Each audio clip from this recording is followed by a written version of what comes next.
The year is 2006. Harry Potter is at the height of its popularity, the Black Parade makes its debut, and Hot Topic is operating almost 700 stores across the US. It was the perfect storm for something like My Immortal to be born into. My Immortal, in case you don't already know, is generally regarded as the worst fanfiction of all time. But in the same way that people love The Room for being so unapologetically bad, so too do people love My Immortal. And it's because people love it so much that its legacy has managed to endure even now, 14 years after its first chapter was posted. And you know, that's also why the many weird mysteries surrounding the creation of My Immortal have endured with it. You know, things like who wrote it, whether or not it was meant to be a joke, or whether or not there's even a true sequel. But many, oh god, seriously, so many months of research later, I think I've finally found some answers to these 14-year-old questions. Let me tell you all about it.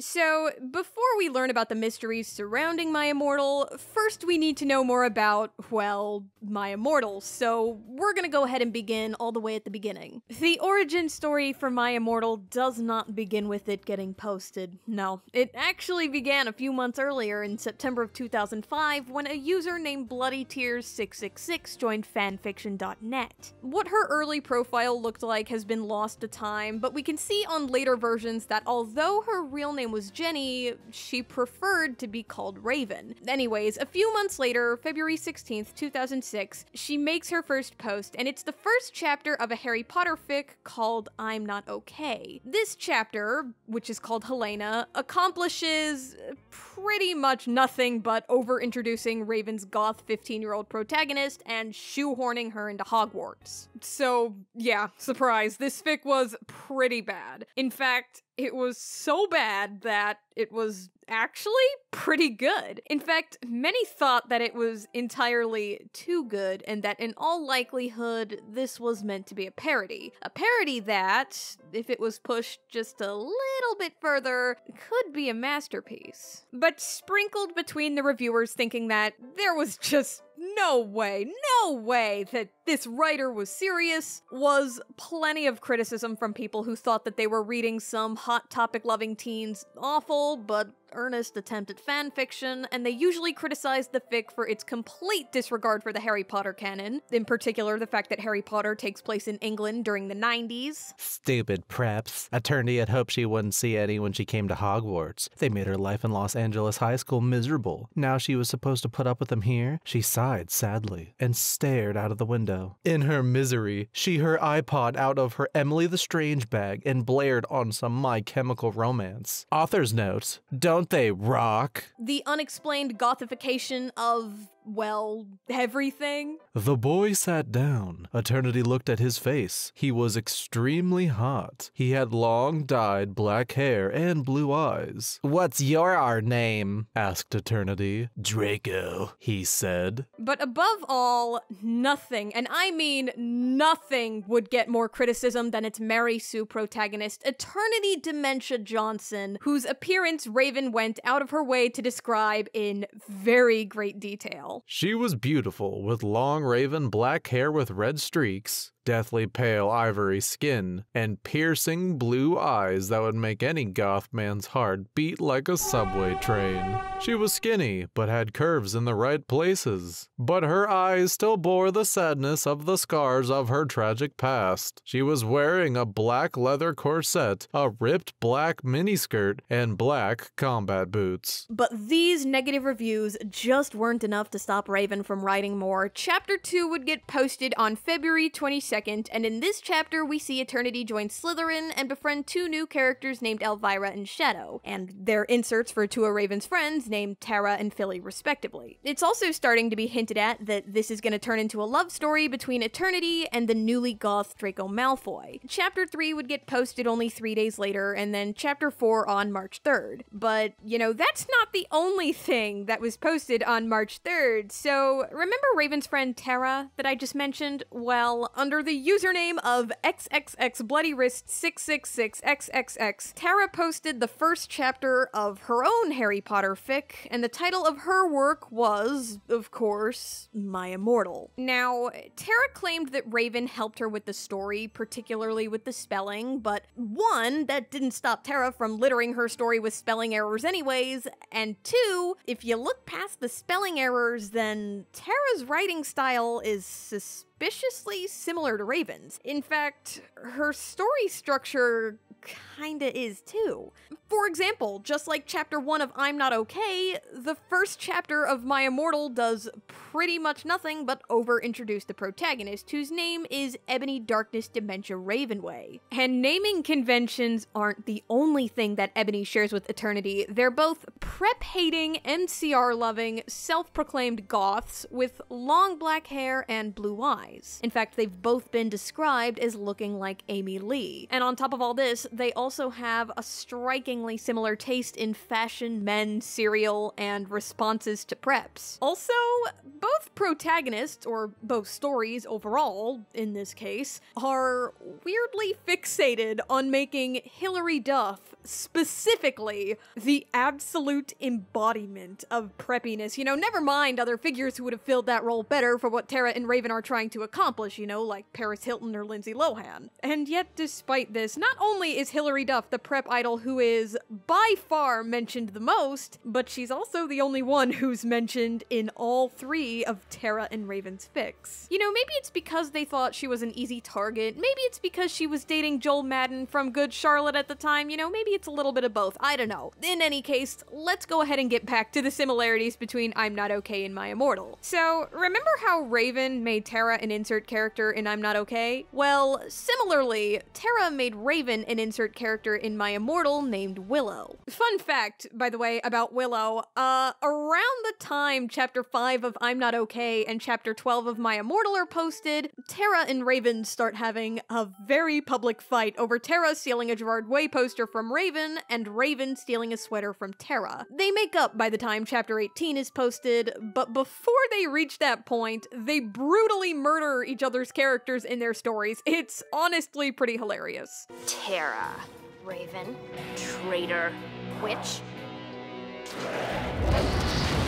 An entire fan club dedicated to Tara was made on LiveJournal less than 6 months after the first chapter of My Immortal got posted. So yeah, it's safe to say that My Immortal was getting really popular really fast. But you know, God, honestly, you know, why wouldn't it be? From the very start, this fic was strikingly, appallingly, but also deliciously bad. But what made it so bad, you may be wondering? Well, for starters, it had a ton of super long and super unnecessary descriptions of what people were wearing. Hi, my name is Ebony Darkness Dementia Ravenway, and I have long ebony black hair. That's how I got my name. With purple streaks and red tips that reaches my mid-back, and icy blue eyes like limpid tears. And a lot of people tell me I look like Amy Lee. I'm a vampire, but my teeth are straight and white. I have pale white skin. Today I was wearing a black corset with matching lace around it and a black leather miniskirt, pink fishnets, and black combat boots. I was wearing black lipstick, white foundation, black eyeliner, and red eyeshadow. Incredibly out of character dialogue. We started to kiss everywhere, and my pale body became all warm. And then... What the hell you doing, you motherfuckers? It was Dumbledore. Zero regard for the Harry Potter canon, again, especially the fact that it takes place in England during the 90s. My voice sounded like a pentagram between Amy Lee and a girl version of Gerard Way. Everyone clapped. Satan got an eructation. Very over-the-top gothification of all the main characters. My name's Harry Potter, although most people would call me vampire these days. He grumbled. Why? I exclaimed. Because I love the taste of human blood. He giggled. There was no shortage of spelling errors. I went into the conman room, thinking of Satan. Suddenly I gasped. Draco was there. I grasped. He locked his hut as Eva, wearing black leather pants, a black Lonkenprack t-shirt, and black eyeliner. And sex scenes that range from childish to laughable, just to name a few of the things that made this fic so legendary. We started tiling of each other's clothes fervently. He took of my black thong and my black leather bar. I took of his black boxers. Then he put his trobbing you-know-what in my tool, sexily. And the more attention this 44-chapter epic got, the more off the rails Tara made it go. What began as a romance between Ebony and the now goth Draco Malfoy had become a story about traveling back in time to seduce Tom Riddle, aka Satan, which, among other things, means joining a band called X Black X Tier X with him, Lucian Snape, Sirius, aka Hades, and James, aka Samoro, and also getting Satan back together with his ex-boyfriend Hedwig. Oh, worth mentioning, by the way, is that when I say Hedwig, I do not mean Harry's pet owl. No. In My Immortal, Hedwig is a sexy gothic bi guy with bleached blonde hair with black streaks up to his ears, and he was wearing gothic black Illiner, a black Green Day shirt. It showed Billy Joel with blonde hair since it was the 80s, black Congress shoes, and black baggy pants. Also, by the way, even though Ebony's in the 80s at this point in the story, he's able to hum Black Parade. Just, God, I love this so much. It's perfect. We've peaked. But unfortunately, things took a bad turn in November of 2006 with the posting of Chapter 39. You see, this chapter is called I Am a Trolling Genius LOLs, and the writer claims to be a hacker who's gained access to Tara's account. The chapter itself, in case you were wondering, is just their own ending of My Immortal, and then the Chapter 39 that Tara had in fanfiction's document manager. And then Chapter 40 is just a repost of Tara's Chapter 39. But anyways, whether or not this was an actual hacking or just Tara playing around, we don't know for sure, but what we do know is that whichever it was, it slowed My Immortal down tremendously. It went from getting an average of about 4 new chapters per month to absolutely nothing, or at least not until July 5th, 2007, when Tara dumped chapters 41 through 44 all on the same day. And unbeknownst to My Immortal's readers at the time, this would be where My Immortal ended. And in case you were wondering, by the way, the end is nowhere near conclusive. As a matter of fact, it ends on a cliffhanger, of all things. Basically, it ends with Ebony yelling a spell to use against Voldemort, who at this point is just trying to kill everyone. And of all things, the spell is abracadabra because, you know, of course it is. Great job, Tara. In any case, Tara's last author's note made it sound like she meant to add perhaps a little more to My Immortal, but unfortunately that just never happened because sometime in mid-October 2008, My Immortal was suddenly removed from fanfiction.net. And things get a little messy around here because nobody quite knew why. Some thought that fanfiction.net themselves removed it, either in an effort to clean up the site or because of the unprecedented amount of negative attention that it got, but there was also someone going around claiming to be a hacker who was holding Tara's account hostage. We'll talk more about this messy little situation later in the video, but regardless of how it happened, the point is that My Immortal was now wiped off of fanfiction.net, and Tara was extremely inactive until being possibly hacked yet again in December of 2009, which is also the last time her profile was updated to this very day. And if this was any other fanfiction, then that would be the point where My Immortal would have just sank back into obscurity, you know, just an old ghost of fanfiction's past. But of course, My Immortal is no ordinary fanfiction. It's inspired countless dramatic readings, plenty of fantastic adaptations, and of course, countless other fanfics. And so it's been archived in plenty of other spots across the internet, and for well over 10 years now, it's continued to be a huge source of laughter, but also a huge source of mystery and intrigue. For example, many of its readers have still been left wondering,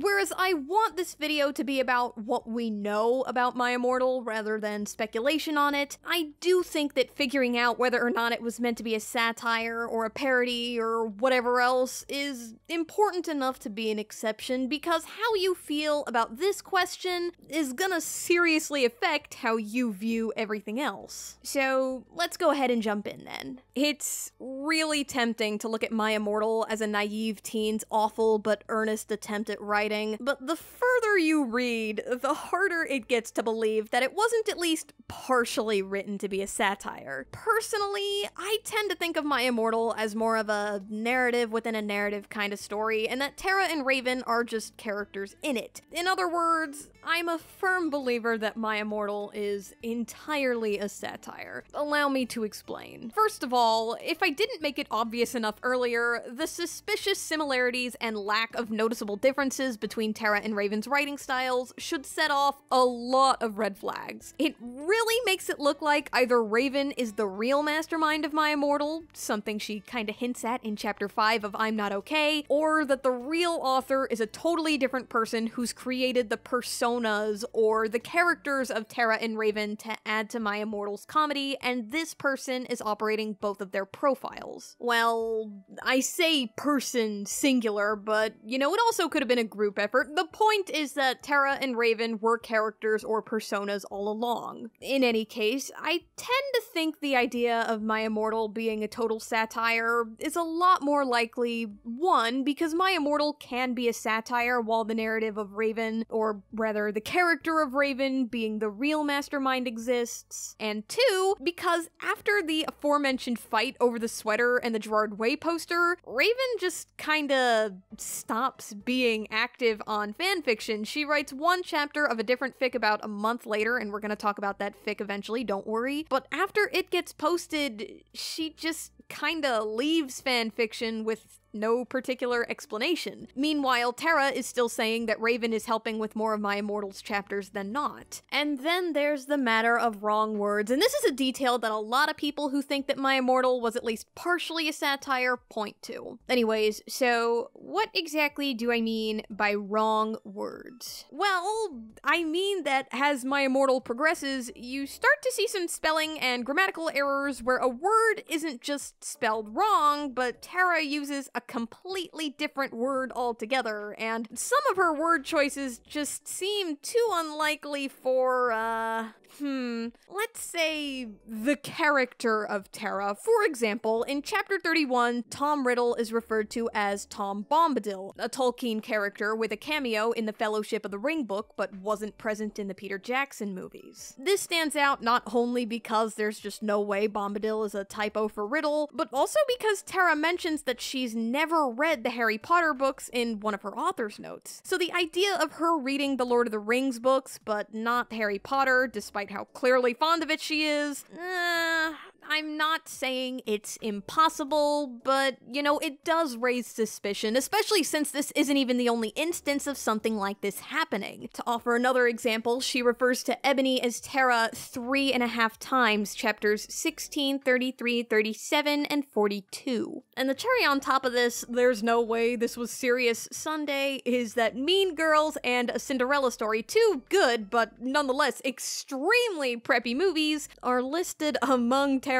faves, so, you know. But despite all this, there's still a lot of people who think My Immortal is all some emo teenager's earnest effort, or that maybe it started as an earnest effort, but it became a satire over time, and the people who think like this tend to do so because of the sheer volume of content that Tara and Raven made. More specifically, they think that it's too much work, you know, it's too much effort for someone who is just playing around. To be more specific, that's 50 chapters worth of fanfiction, both of their profiles on fanfiction.net, and Tara's now deleted profiles on LiveJournal, IMDb, and possibly, not 100% sure on this, an unarchived MySpace. But honestly, I know that sounds like a lot of work for a troll, but I think the amount of work that this would have required has been vastly overestimated, so check this out. So, the first chapter of I'm Not Okay was posted in February of 06, and then the final chapter of My Immortal was posted in July of 07. In other words, Tara and Raven were only actively writing for about 16.5 months. But I say actively very loosely, because remember, from December of 06 through June of 07, not a single chapter of My Immortal was posted, so basically, it's more accurate to say that Tara and Raven were actively writing for 9 to 9.5 months, and then made one last big post several months later before finally retiring from writing. As for managing their profiles, well, Raven obviously stopped being active pretty quick. As a matter of fact, there were later rumors that she died, but we'll talk more about those later. And after chapter 39 of My Immortal, Tara's updates became extremely few and far between, and that's to say nothing of how dead her other accounts were, or the fact that not a single other profile anywhere that's ever confirmed to have been operated by Raven ever surfaced. So, in short, yeah, I absolutely believe that this wouldn't be an unrealistic amount of work for a troll, especially one who was highly motivated by all the visceral reactions My Immortal was getting. Like, do y'all remember Miss Scribe? You know, she's one of the internet's biggest, most elaborate trolls of all time, and she worked within the realm of Harry Potter fanfiction too. You know, the early and mid-2000s Harry Potter fanfiction community wasn't exactly an obscure one. There's plenty of stories out there about people who've gone to equal and greater lengths to deceive people online, so to me, at the very least, this all sounds like it would have been pretty doable. Like, have you ever seen an episode of Catfish? Because less than a year of writing fanfiction and a few years of barely maintaining a few accounts is nothing. It is but a drop in an ocean full of stories like convincing a guy that you're Katy Perry for 6 years and calling him from a Canadian phone while Katie's on tour in Canada to prove it. So, yeah, I feel pretty confident in guessing that My Immortal is all satire and that its real author, maybe even authors, plural, maybe, aren't Tara and Raven as we know them. I'd bet that there's at least a few kernels of truth in there. You know, I doubt that the personas of Tara and Raven just came out of the blue, but, you know, you get my point. That being said, just for the sake of convenience, I'm gonna keep referring to My Immortal's author as Tara for the remainder of this video. That makes sense? We all on the same page here? Alright, cool. Moving on. In any case, I wanted to address this little mystery first because I think that by looking at My Immortal as a satire, and especially looking at it through the lens of believing that Tara and Raven are just two characters whose profiles are being operated by the same person, it can really help us answer another one of the biggest lingering questions that My Immortal's left behind.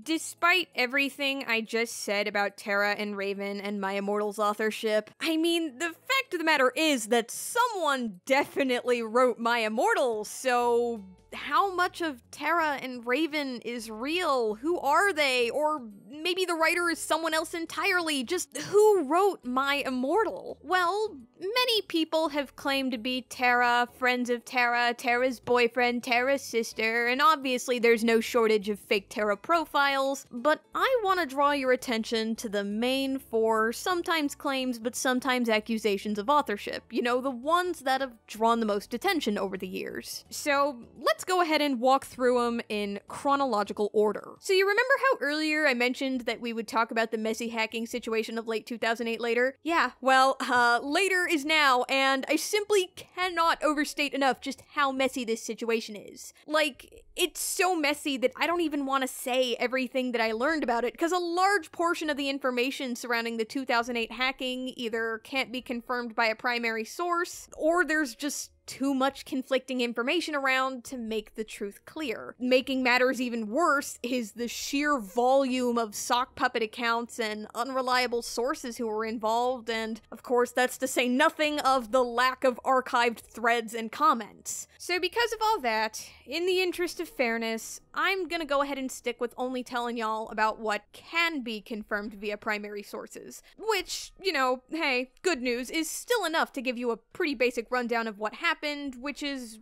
really all we need for this video anyways. So let's go ahead and get to it then. It is October of 2008, and the fanfiction loving corner of the internet is flabbergasted to see some weird changes on Tara's profile. Namely, the mystery name Gareth Vandersleld is now among her likes, Raven is dead, she broke up with her boyfriend, and oh yeah, My Immortal has been completely removed. Interesting note about Gareth Vandersleld and My Immortal, by the way, is that he's a character who originally appeared in a piece of biblical fanfiction, yes, you heard that correctly, called The Book of Seamus. This fanfiction was written in August of 2007, and among its commenters is someone who, 3.5 years later, would also claim to be Tara, or part of Tara, I should say. He claimed that he was a co-author up until chapter 15, though notably there's no mention of Raven's fics at all. In fact, the wording makes it sound like Raven's fics simply didn't exist, which, if I can be honest, makes me doubt its credibility right off the bat. The day after he made this post, he removed its text and requested its removal, and he claimed that he had never actually made the post himself and that his account was hacked. The confession's been archived, albeit with a typo in his username at the time, and because of how quickly it was removed, you'll still see people speculate about it every now and again. In any case, you know,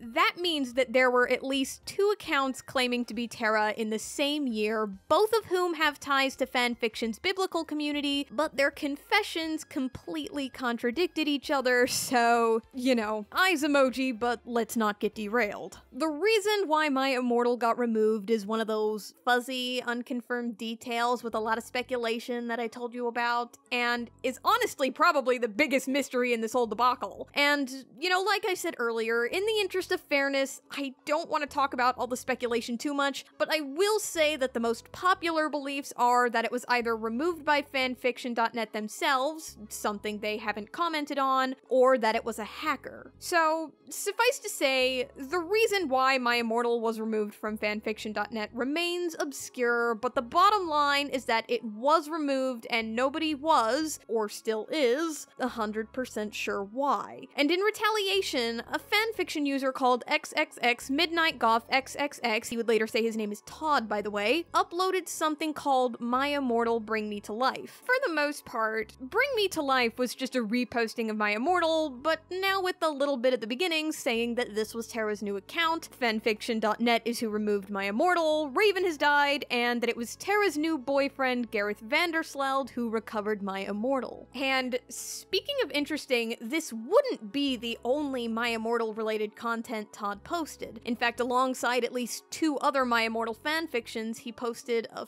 fairly popular My Immortal sequel called Wake Me Up Inside. And let me tell you something about Wake Me Up Inside. Even by Tara's remarkably low standards, this thing was loaded with spelling errors. Like, Tara had plenty of spelling errors, sure, but generally they were either wrong words or mild enough that you could still tell what she meant to say. Like, you know, for all the grief we give Tara, her sentences are coherent, and there's not even that many spelling errors in My Immortal's beginning. Meanwhile, Wake Me Up Inside, on the other hand, oh god, it's basically alphabet soup. Here, let me go ahead and give you a taste. The next day, I walk up from my coffin, which had blood red covern, if changed it cause I get bread of my old one. I get changed into a blick shrit script with wood strips. And the good Charlotte top I got from the concert I went to. I put on a big ticket leather jacket and some long blitz that went up to my knees. Okay, you know what? That's all I can handle trying to decipher. You get the idea. But then at some point between October 3rd, 2011 and April of 2012, Todd removed all of his My Immortal related content from his account. And then on the 5th, he posted a confession saying that he was the sole author of My Immortal. His proof was that Tara had his account added as a favorite author, which, I mean, yeah, that's true, but he's also not the only one. Tara's account also had a sock puppet account added, and Raven's had an author who's simply too old to be Todd added, so... Yeah, we're not off to a great start here. Anyways, he says that he was posting his confession on this account because he couldn't remember the password to Terra's, but, God, you know, that's pretty much all he tells us in the realm of relevant information. Seriously, this confession poses a lot more questions than it actually answers. Not least of all the questions of whether or not any of the hackings were legit, who Terra and Raven's other favorite authors are, and how they play into all this. And the one I'm most curious about is why Raven's account wasn't used to make this confession, or actually why Raven isn't mentioned anywhere at all. Yeah, I don't think anyone was ever seriously buying the idea that she died, especially considering how playfully the idea is treated. And making me want answers to these questions even more is that, with the exception of My Immortal's removal, all the other changes made to Terra's profile would eventually get removed. You know, Gareth is gone, Justin is Terra's boyfriend again, there's nothing indicating that Raven is dead, and, you know, it just looks as though the whole incident just never happened. But anyways, let's go ahead and get back to Todd's confession. Well, it was met with mixed reactions. You know, on one hand, this confession is extremely vague, and he was far from the first person claiming to have written My Immortal, but on the other hand, his was also the first to be by someone who Terra had some kind of connection with, even if we're not totally sure what kind of a connection it was. But as we've already established, that same connection is not the strongest evidence in the world, so, you know, he's got a lot more working against him than for him. But the notoriety of this confession was pretty short-lived, because around the same time Todd posted this confession, a new theory was emerging as to who wrote My Immortal, and it's a theory that, to this very day, is still probably the most well-known. And that leads us to our second claim/accusation of My Immortal authorship, and this time, it's an accusation. So, in 2008, a YouTube channel by the name of XX Bloody Kiss XX was launched, and at the surface, this channel wasn't anything special. It was just a duo, occasionally a trio, of teenagers lip-syncing to songs by bands like MCR and Evanescence, you know, pretty standard fare for the internet around this time, nothing to see here. And sure enough, yeah, for the first few years, their videos didn't get more than a handful of views, or at least not until October 2nd, 2011, when YouTuber Cry uploaded a dramatic reading of My Immortal on his channel. Interesting note, by the way, is how that's the day before the earliest day Todd could have removed all of his My Immortal works, and only 3 days before posting his confession. I can't help but wonder if this dramatic reading spurred him to write his confession, cause it and another dramatic reading Cry did with some friends on a stream about a year later certainly spurred several thousands of his viewers to get curious about Terra's identity, which largely led them to the My Immortal wiki. According to an article on WNYC Studios, the wiki was, at the time, linking to the Bloody Kiss channel and saying that the girls in the videos were potential candidates for Terra and Raven. So, yeah, that's when the idea that they were the writers of My Immortal really started to take hold. But that raises the question, why was this wiki, or anyone for that matter, convinced that these two girls were the authors of My Immortal? Well, it's because they looked about the same age as many believed the real Terra, Raven, and Terra's briefly mentioned boyfriend Justin would be. They're all goths, they clearly all hate preps, their taste in music is the same, but most incriminating of all, the girls were calling themselves Terra and Raven Acid Bath. And yet, despite all this, the girls have claimed that they'd never even heard of My Immortal before people started commenting about it. Remember that piece from WNYC that I just mentioned? Well, that piece reveals that Terra and Raven Acid Bath are sisters whose real names are Rachel and Sarah, respectively. As for the boy, his name was Azer, and he was just a family friend. Raven, aka Sarah, goes on to say in this piece that they just wanted to poke some fun at the goth phase that they'd just left, and there wasn't really anything else to those videos. And if you go back and watch them, yeah, they say some things that are just so over the top that it really makes it hard to believe that these are anything but satire. Well, Terra and I were at the mall, and we were in Hollister, and we saw him there. He was at Hollister, and if you're at Hollister, that means you're a prep, and we were at Hollister. No, we were at Hot Topic, and the Hot Topic is you know, it's right, like, across the street from Hollister, so of course we saw him. Yeah, we were in Hot Topic being really goth and stuff, and then we just saw Azer walk into Hollister, and we were just like, whoa, what's going on, you know? Draw your own conclusions from this, I guess, but in watching these videos, I can't help but feel like it's obvious. You know, Teen Titans also had a Terra and a Raven, so, you know, weird as it is, it wouldn't be the first time that a Terra and Raven just happened to exist in the same space, so, you know. So with all that being said, it's finally time to move on to the last two cases, and these two kinda go hand in hand with each other. So, on March 31st, 2006, the same month, I'd like to remind you that the first few chapters of My Immortal got posted. Anyways, a Fiction Press account was started, and it would later go by the username XXXBloodyBlackTears666XXX. Oh boy. So, for 11 years, this account would just sit here collecting dust, or at the very least, that was the case until August 2nd, 2017, when it seemed to make its first post, and it's a post claiming to be Terra. Try as I may, I just couldn't find precisely how and where word got out about this post, but if nothing else, it's clear that Tumblr is where it picked up a lot of its early speed. At a glance, it's pretty easy to believe that Bloody Black Tears here is Terra, you know, the username combined with the time that the account was made, well, it makes for some pretty convincing evidence. And it was convincing enough that people quickly pieced together that if they could figure out who was behind this Fiction Press profile, then they could finally know who wrote My Immortal. So, yeah, it didn't take long before people started throwing around their guesses, and one of the names being tossed around was Lanny Serum. And to understand why it was a big deal that her name was being tossed around, we need to take a moment to talk about an honestly wild scandal that was happening at the same time as this Fiction Press account was being revived. So, what happened was, on August 15th, 2017, a new writer named Lanny Serum made her literary debut with a young adult fiction novel called The Handbook for Mortals. And even though this was Lanny's first book, the publisher's first book, and it had virtually no marketing, it still sold about 18,000 books in its first week, which instantly propelled it to the top of the New York Times bestseller list. Now, to see so much success in a book that seemed otherwise doomed to obscurity, you know, that's really rare. Like, really, really rare.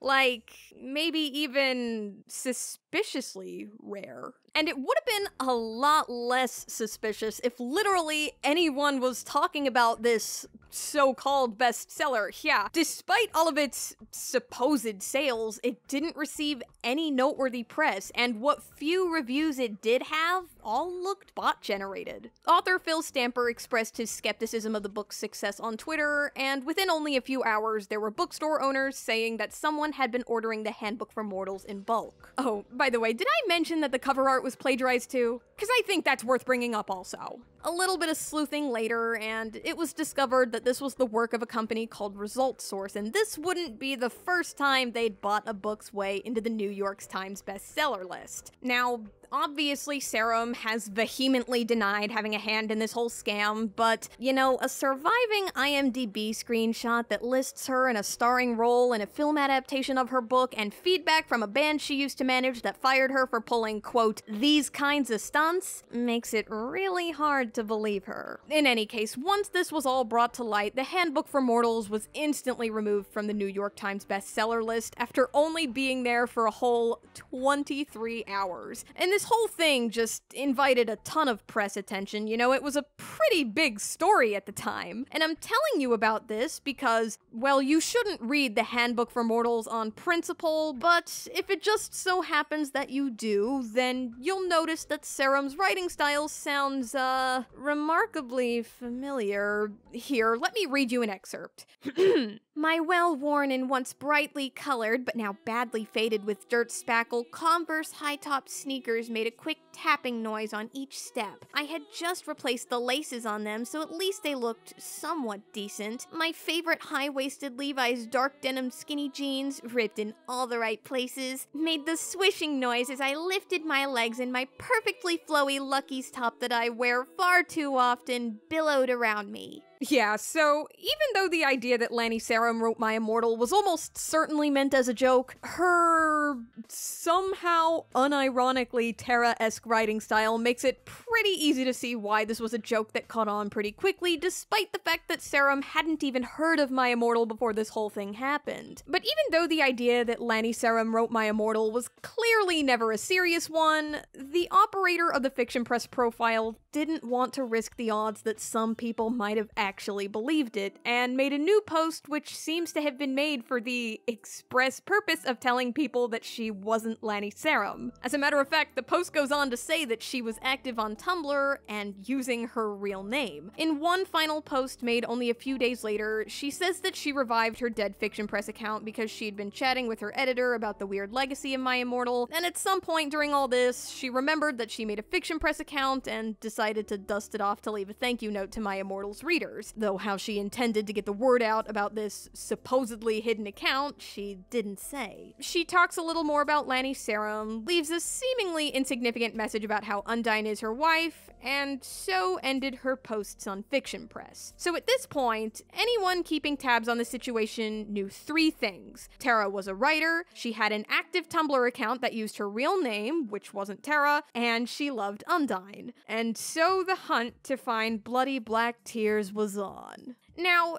there's not a whole lot of writers out there who also love Undyne and use their real name on Tumblr, but there's even less of them that seem to be leaving a breadcrumb trail leading right to themselves by posting screenshots of them being on their fiction press account saying, "Hey, don't look at this!" So, yeah, finding the Tumblr profile behind Bloody Black Tears did not take terribly long. It was a young adult fiction writer by the name of Rose Christo, who didn't want to be outed as My Immortal's author in this way, but at the risk of looking like a liar, she decided to admit it pretty quick. Although, quite interestingly, Christo had hinted at being My Immortal's author a few months before all of this happened, so, you know, eyes emoji. While all this was happening, Christo was gearing up to release a memoir called Under the Same Stars, The Search for My Brother and the True Story of My Immortal. And she mentioned many times that she would talk more about My Immortal in the book, but she was still answering a few questions about it on Tumblr. For example, she claimed that she had never actually been a fan of My Chemical Romance and that she was only pretending to be a fan to impress Raven, who she had a massive crush on. She also said that it was entirely a satire and that her main incentive to write it was to find her brother who she had lost in the foster care system. Now, those are some,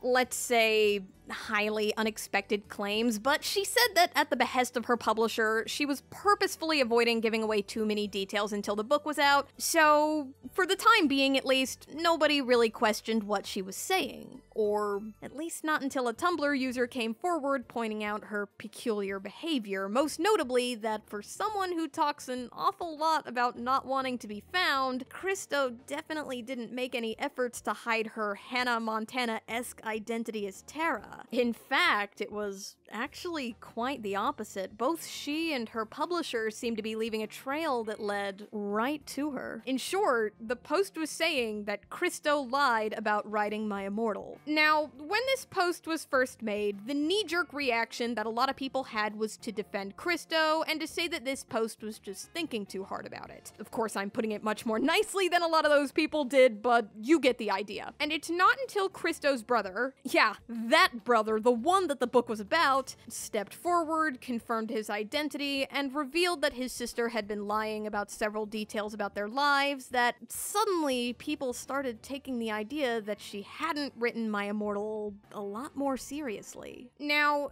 kinda like what happened with the Tumblr user, not everyone wanted to believe him at first either, and in this case it was because he came forward with all this information on KIWI farms. In response, he made a post saying that he tried to reach out to other sources regarding the blatant lack of truth in his sister's memoir, but that they all ignored his emails. And like, you know, I get it, I'm not a fan of KIWI farms either, and I'm hesitant to believe anything on there without a good reason to. But the user claiming to be Christo's brother had an overwhelming amount of evidence that he was who he said he was and that everything he was saying was true. You know, he posted some emails and a scan of a restraining order, a different user doxed Christo and all the info lined up with what the brother was saying, and perhaps perhaps most crucially, Christo herself was publicly responding to what he was saying in the thread, so yeah, I think it's safe to say that the brother was telling the truth. But although the brother was able to confirm that Christo had been blatantly lying about several major things, he still didn't know for sure whether or not she'd actually written My Immortal. But considering by this point everyone had become aware that she was lying, to think that she had been lying about this too, especially given how suspicious her earlier posts about the whole thing were, yeah, it's not exactly much of a stretch. I tell you what makes it even less of a stretch is how all the evidence that she presented to her publisher about being My Immortal's author is extremely flimsy. So she had the Fiction Press account, a flash drive with the first 11 chapters of My Immortal on it, and Tara's email. But Fiction Press lets you change your username, changing the date on your computer can make a Word document look like it was made back in 2006, and an email believed to be Tara's did circulate among groups of My Immortal fans back in the late 2000s. In fact, personally, it's my guess that Christo was among My Immortal's earlier or more zealous fans and saw the email getting posted at some point. And even if she wasn't among that group of fans, you can still stumble upon the email from time to time if you know where to look. I would know because, well, I found it in a few spots too. It's dead, in case you were wondering. I tried sending a message to it, but my point here is that none of this evidence is particularly good. In short, that leaves Christo as an unreliable source with no strong evidence that points to her having written My Immortal. Ultimately, her memoir's release ended up getting cancelled, and a few days after announcing that, she deleted her Tumblr and Twitter accounts. So, whatever she was planning on saying about My Immortal in her book, we'll just never know. And speaking of things we'll probably just never know, let me tell you something. I really hope that it was Tara's intent to hide her real identity, because if that's the case, then man, did she do a fantastic job. She's effectively made it so that knowing her email and password can't be fully considered as proof. All of her other accounts are deleted, and with account security having been a big issue for her, it's hard to say whether or not having access to the Bloody Wrists account would even be considered reliable. In short, for better or for worse, Tara's done a great job of obscuring herself despite the popularity of her work. In any case, I think this interest that the internet collectively has in knowing more about My Immortal's authorship mostly stems from two things. First, and most obvious, is wanting to know what kind of person it takes to come up with something so iconic in its awfulness, and second is because the world wants to know what other content they came up with. Speaking of which...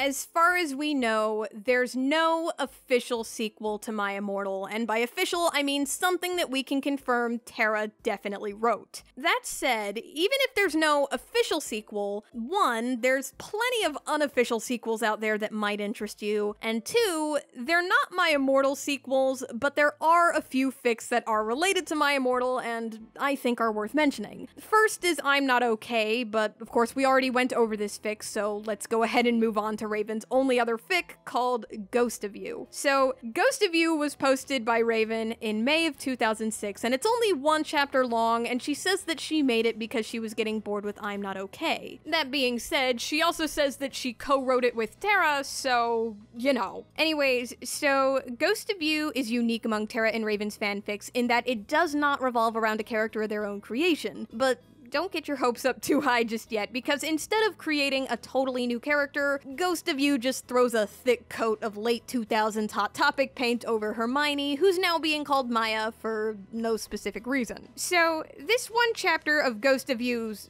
plot, if you can call it that, can be boiled down to saying that Hermione had gone through horrible problems and now she was gothic, a theme pretty consistent with all of Tara and Raven's other works. As you'd expect, of course, that's not the only signature of Tara and Raven's work that you can find in Ghost of You. Rest assured, there's also mile-long descriptions of what people are wearing. Now, as she embarked the train to her 6th year, Maya swished her nearly waist-length newly dyed raven locks and blinked her emerald, with the use of her magic, eyes as she stepped into a seat on the Hogwarts Express. She wore a black leather bustier, a blue plaid mini trimmed with black lace, ripped black fishnets, and black lace-up platform boots. On her face was lots and lots of black eyeliner, blood red lipstick, and matching eyeshadow. Her skin was pale white with the lack of sunlight, and she was slender, but with curves in all the right places. Extremely out of character moments. Oh my, God, what are you, listening to? Gasped Luna, who was sitting on another seat with a bunch of giddy blonde preps wearing a pink mini and slutty pink halter tops and Gucci shoes. She looked exactly like Hilary Duff. Flirting with Draco. Maya noticed now who she was sitting behind, Draco Malfoy. As he heard her voice, he looked around coyly for a split second and then looked back. And God, honestly, is it really an autographed work of Tara and Raven's if there's no insert characters and or characters named Dementia? Virginia, there's you, Tara, love you, girl, lulz, and Cho, whose nickname is Dementia after her middle name, Philly you rock bitch, MCR rock 666!1. We're standing next to her, looking excited. As for the third and final fic, which also just so happens to be the only non-Harry Potter fic in this whole video, it's a lovely piece called Forbidden Fruit, The Temptation of Edward Cullen. It's a Twilight fic originally written by a fanfiction user called BeckyMax666. It's been removed from fanfiction.net because, of course it has, but like all the other fics I've mentioned, it's been archived elsewhere. So then, what is Forbidden Fruit about? Well, in Becky Mac's own words, pretty but troubled new gal Atlantiana Lauren comes to Forks and causes quite a stir. She has a dark secret and only Edward can help her come to terms with it. But will he remain faithful to Bella or give in to his new forbidden passion? No flames, please, XOXO. Alright, so yeah, that's cool and all, but why am I talking about Forbidden Fruit in the first place? Well, it's because there's a lot of people who think that this was written by Tara and Raven, and it's hard to blame them for thinking that, cause at the surface, it definitely has all the telltale signs. For starters, Tara's last profile update on fanfiction is one expressing her new love of Twilight and her interest in writing a new fic, so,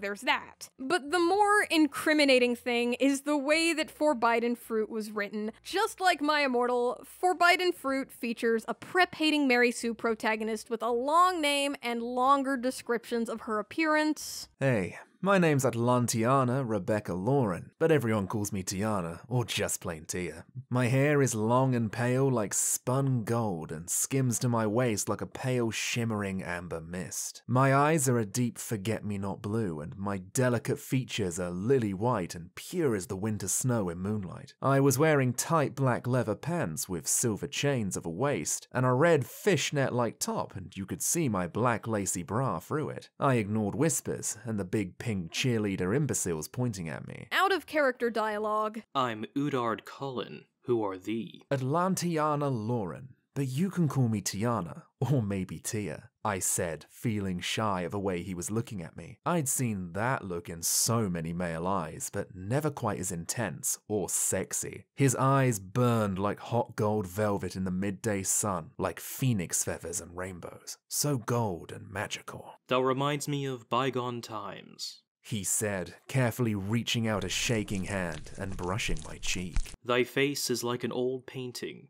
Thou is exceptional. A healthy dose of spelling and grammatical errors. I am really graceful. Like the running antelopes when I run very fast and am stronger and faster than most people. And sex scenes that are described, uniquely. I found some handcuffs on a bench and I tied him to a hook. He was unable to move and I took his pants down and looked at his throbbing lavender man-fruit thing. But the thing is, pointing out the numbers of similarities between Forbidden Fruit and My Immortal is kind of a double-edged sword, because there's just so many that you could just as easily argue that it was intentionally written in the style of My Immortal, and that this is just a completely unrelated trollfic. So basically, they're similar, of course, but are they too similar?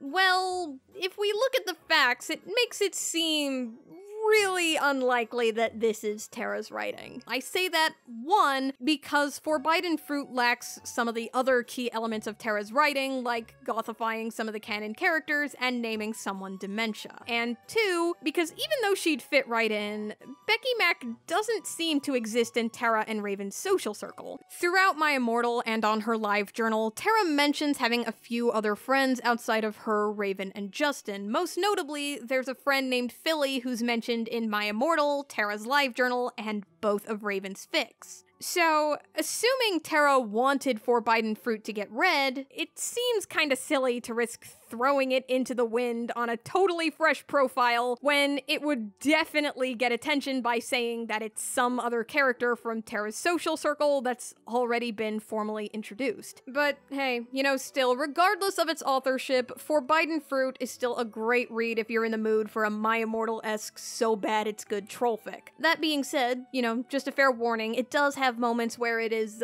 pretty graphic, so, you know, just a heads up.